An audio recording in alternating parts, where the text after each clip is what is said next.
Hey guys, thanks for tuning in. Did you know that most people experience a back pain at some time in their life? And our core is a great place to focus, but did you know that our core is more than just our abs? So a lot of people will focus on, building strength in their stomach to try to support the rest of the body. But our core is actually every muscle that sits in our frame. So our core is our abdominal muscles, and that's all our muscles. We have lots of different muscles in our stomach, like our obliques. We've got our transverse abdominis, our rectus abdominis. They all do different things. We also have our glutes. We have our lats in our back. All of our back muscles are part of our core. And for us to have a really strong and resilient core and to support the length of our spine and maintain good posture, we need to have strength in all of those areas, and it needs to be evenly strong. We don't want to have one area working more than the other, because this brings imbalance, and it means when we curl forward, we go backwards, we tilt sideways, or we twist, it means that it's not done on a straight axis. So if something's pulling us too much to one side because it's too strong and something else is too weak, it means when we do a movement, the spine isn't necessarily being moved in the correct manner. So for instance, some people that experience a lot of lower back pain is because the muscles around their lower back are restricted and tight, but that area of their back that they're feeling pain is actually moving too much. And most of the time it moves too much because something else isn't working hard enough to support it. So it'll be that the upper back might be restricted and tight, so the lower back is moving too much. Then we have to say, well, why is the upper back so tight? Why is the spine in that area tight and not moving? Is that because we're not doing enough upper abdominal flexion in that upper core, which creates movement in that part of the spine? Is it because we're not doing enough upper back extension to help move that part of the spine?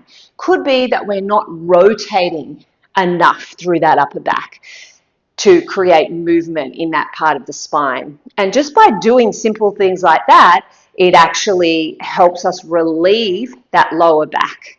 So we want to look at all of the different parts of the core.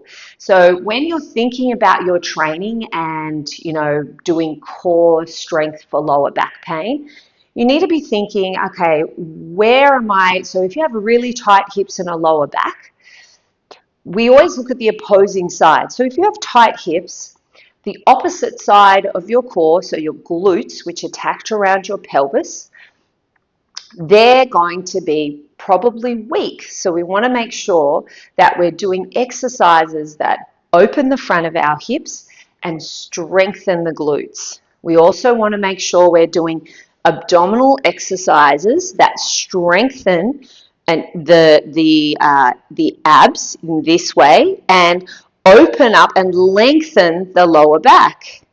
Then we want to make sure we're doing rotational exercises that twist the upper body and work those oblique muscles while we're keeping the pelvis nice and still, so that we're adding in that rotation of the upper body and working exercises that work our upper back, not just our shoulders, but working our upper back in different patterns like forward, backwards, rotating, and side flexing like this. So we want to make sure with core exercises that if you can attack all those areas of your core and make sure that your frame is always being worked in a manner that keeps everything unified, then the rest of your body will follow. So when we have lower leg injuries, it's usually because something else in the body is out and we're compensating through the legs.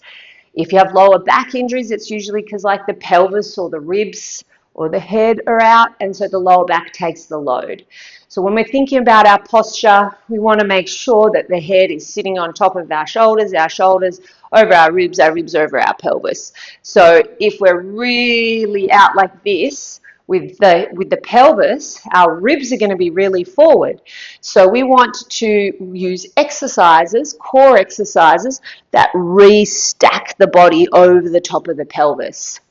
So you really want to take these things into account when you're choosing exercises.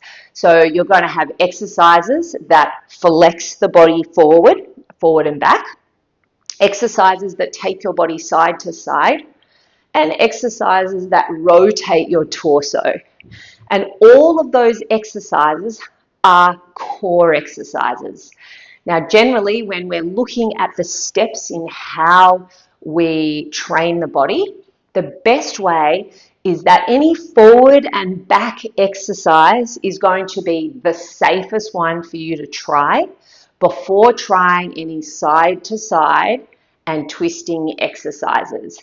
And this is because if our body is out, so if I give you this pattern, which I showed you, where you're extended and forward, if I try to tip sideways while my body's in this position or twist it, I'm going to jam something in my back. Something's going to be unhappy, or it could be my knees or my hips, because nothing is stacked.